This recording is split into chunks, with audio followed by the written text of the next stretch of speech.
on. Or not? Yeah, Keith, verdict on trailing at half time, but second half everything went for you. What's your thoughts? I say everything went for you, you made it. Not everything, I wouldn't say. Probably not going to get drawn into that. I thought first that we edged it. Gave me half of a few chances. I thought we looked the more likely, controlled good parts of it. Transition obviously cost us a little bit, where we became a little bit disjointed. They took the opportunity well, clearly. But I thought second half we were very, very good. We hit really high levels in every phase of the game, whatever it was, with the ball, without it, the bits in between, and set pieces, clearly. What was your take on those two penalty incidents? Not dissimilar, what was your take on the first one and the second one? Yeah, I've purposely not looked at them back, to be honest, because I don't want it to be the main thing I discussed today. I don't think it's been the main reason why the game has been decided. Some people might disagree with that. I think on the balance of play, we have to get one of them. Would be my opinion from 50, 60 yards away, and from what the rest of the staff have discussed with me after the game. The officials have a difficult task on their hands, clearly. All the challenges, all the bits and pieces. There's a lot going on in the games, and clearly they were two key moments and decisions that needed to be made. And even at 1-0 down, going into the second half, you guys never, it seems as if you're preying on fragility that exists with Newcastle a little bit. You always believed you could get back into the game and probably go on and win the game. Was that belief always there? And in part, was that based on Newcastle's away records, stretching back to April? No, it's based on us, really. Really calm at half time. Wanted to just tweak a couple of aspects where I felt we could improve. A bit more calmness in possession in certain areas of the pitch rather than forcing passes, and I think we did that really well. Controlled transitions again pretty well, probably up until, ironically, Newcastle went down to 10 men, where it became a little bit ragged and disjointed. We couldn't quite get a grip of that. But I just have real belief in what we can produce, and I didn't want us to panic, didn't want us to chase the game. I felt it would or could come by doing the right things, and I think we maintained that. A lot of things went against you. You must be very pleased with how the players kept going, didn't get frustrated, but believed in what they're trying to do, and didn't let negatives get down. Yeah, I think what you're alluding to is true. I think there was definitely a sense of certain things not going for us, and I think sometimes you can use that as an excuse to not perform and let it get the better of you. And I've been in that position, obviously, on the pitch. I don't think I always dealt with it particularly well on the pitch, and I try and deal with it better off the pitch. I think our players actually deal with it really, really well. They stuck at it, stuck to the task, and just they were relentless, really, in terms of getting back level and then going for the winning goals. What pleased you most about the performance? Because there's so many positives, the solidity of the continuing creativity, the set pieces, obviously another goal from a throw-in. Yeah, so much, really. I think the selflessness of the team. I think if you look at the attacking players, I've just mentioned this in the dressing room, all attackers want to attack. It's just pretty obvious because they play in that position. They want to do things with the ball, whether it's attacking crosses, dribbling, shooting, whatever it is. But I think if you look at our attacking players, there's a real selflessness around how they defend, how they recover back, how they do the basics of the game that are absolutely needed. And I think the other aspect around being selfless is the squad, the subs coming in, having a real impact, which they have throughout the time I've been in charge, where they've been not sulking. I know people will be unhappy not to play. I mention it quite frequently, but I think that the impact they have is so crucial. And again, today they made a big influence in the game. We've spoken a lot about Igor Thiago already this season, but again, great calmness, another penalty put away, second match running. But also only early Haaland now. Yeah, and a long time to wait to take the penalty, clearly, which isn't easy. I think it was 5.5 minutes, someone just mentioned to me, which is a long time to have to wait. Whether that's right or not, I'm not quite sure. But he's just in a great vein of form, playing full of confidence, huge personality. Clearly, I think everybody can see that. Loving life, loving football, and long may it continue. Keith, have you ever seen a throw-in taker as good as Michael Coyote before? Probably not. No. Well, I certainly haven't worked with one as good. Yeah, he's pretty special. I think he gets a lot of headlines clearly for that. I think if you take that away, he's still a fantastic footballer. The way he approaches the game, the way he likes to defend, has real pride in that, and the constant development in his game. Really keen to learn day to day, week to week basis, which ties into what we do at the club. But the long shot is pretty special. Yeah. Does he practice it a lot during the week, or is it just some of these guys doesn't really practice that much? No, we practice all phases of play, and Michael's obviously pretty prevalent in that phase of the game, so he practices pretty frequently. Yeah. Did you lose the thread of the game around the penalty like I did? When you were in the dugout, it kind of lost its kind of momentum. It's just, I mean, it must be difficult even for a coach to keep up with it, I would have thought. Can you elaborate what you mean? Well, just the game up until when the penalty was awarded, well, apart from the first, the diving booking as well, the game kind of was railroading with goal coaching. It must be difficult even for a coach to keep up with the thread of 4 Newcastle subs at one point, changing the goalkeeper. Your job is to try and counter that. Was it difficult? Yeah, just wanted to keep I didn't want the momentum to come out of the game because I felt we were on top. So that was probably the big thing I wanted to try and get across to the players. You do get moments then to get a little bit of information onto some players to be able to just tweak things. Right side, I wanted Michael Howe to stay a little bit lower, to leave Dango a bit higher, more 1v1 scenarios. Thought that worked pretty well. Yeah, I think you just need to stay in the game and stay focused. Staff are obviously looking at it through a different lens as well and feeding back little tidbits that may help things. But I thought the players stayed really focused during those moments that you're talking about. Have you got a deputy long throw taker? Got about 5, yeah. So your first time? No. Yeah, we've got quite a few. Kevin Schade, Matty Jensen, Ethan Pinnock. We've got a little squad of them. Were you given any clarification from the officials over the first penalty shout and looking for diving? Because VAR, the replays show it was a penalty, so it was a bit confusing.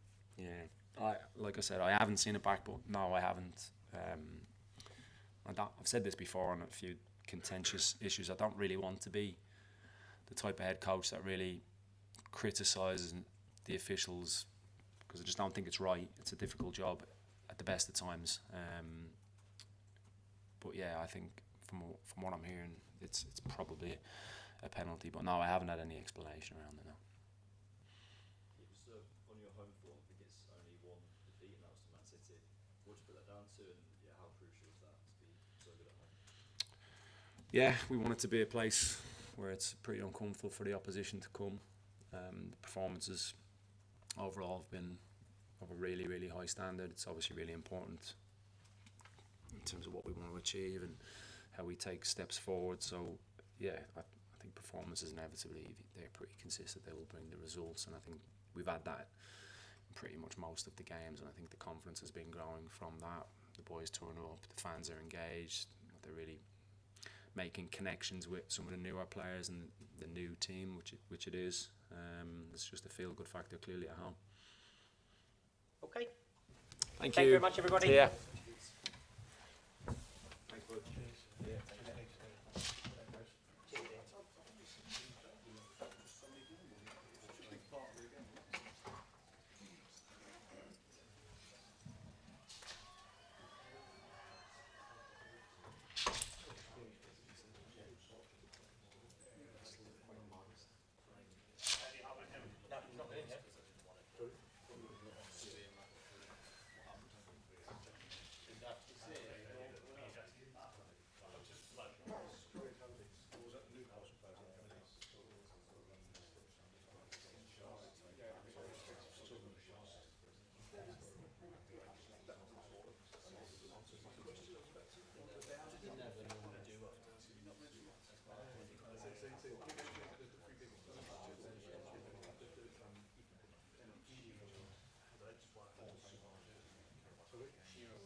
Throw that door, maybe run left to right.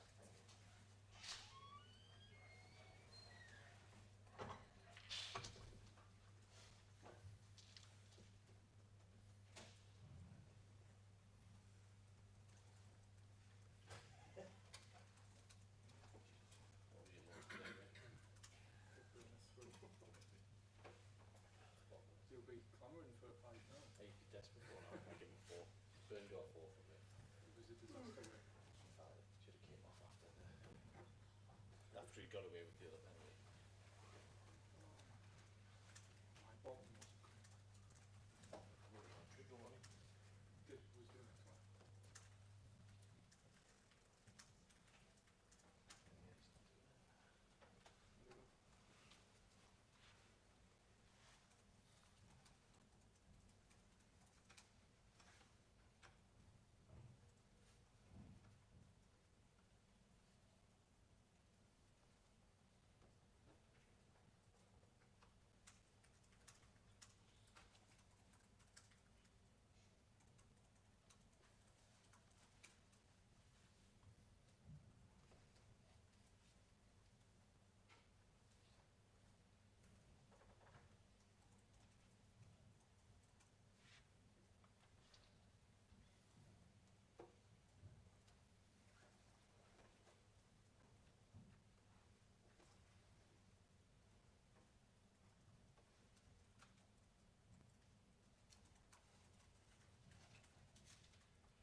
through has, so I've got your name spelled here, so it's what, K?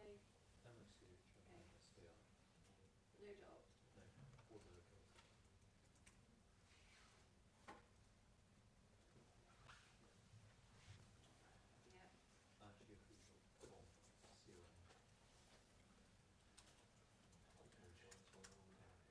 Any else coming in now?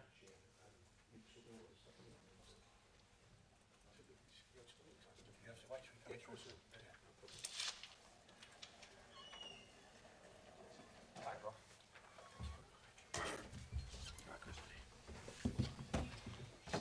You're right, Craig.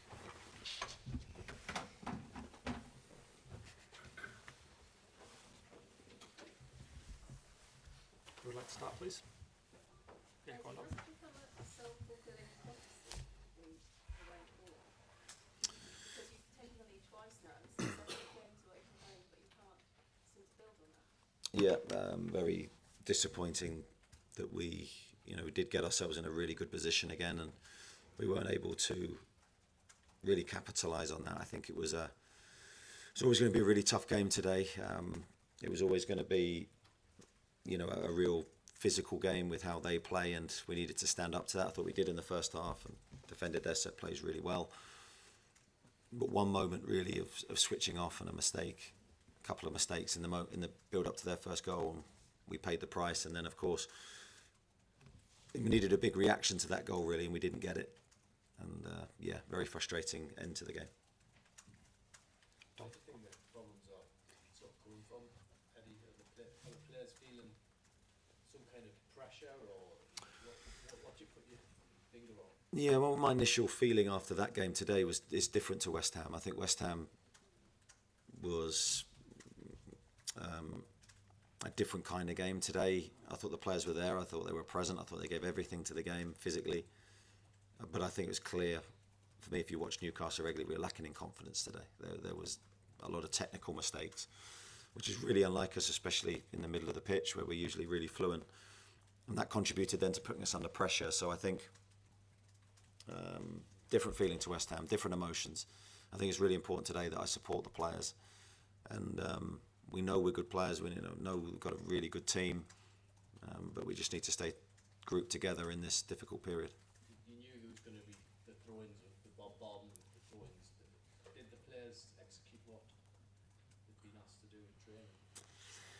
Well, we did for the majority, but the majority is not enough because it's one mistake and invariably going to get punished. So I thought we stood up to that test very well at times, but yeah, not for the first goal, of course, and ultimately that did change the game. Eddie, everyone was hoping for reaction, lessons learned from last week. Why didn't that happen today? Is it simply down to confidence, or is it something more? I think it's multi-factored. I don't think there's one thing. Confidence will now be an issue for sure because I think they're honest players, really good people. They care. They want to do well. But the team's taken a few hits, and I think that showed today. So we've got enough experience to respond in the right way. We've got enough experience to have been there before and then know how to deal with this moment. We know we're going to get criticised. We expect that. I don't see that being a problem for us as long as we stick together and we're really unified in this difficult period. Just on the criticism, when Brentford were applying the pressure, they grabbed an equaliser, they had a let-off with the penalty. Why did it take until the second penalty and the red card before the changes finally came about? In what sense? In terms of Dan Burn sent off, penalty given away, and then the substitutions happened.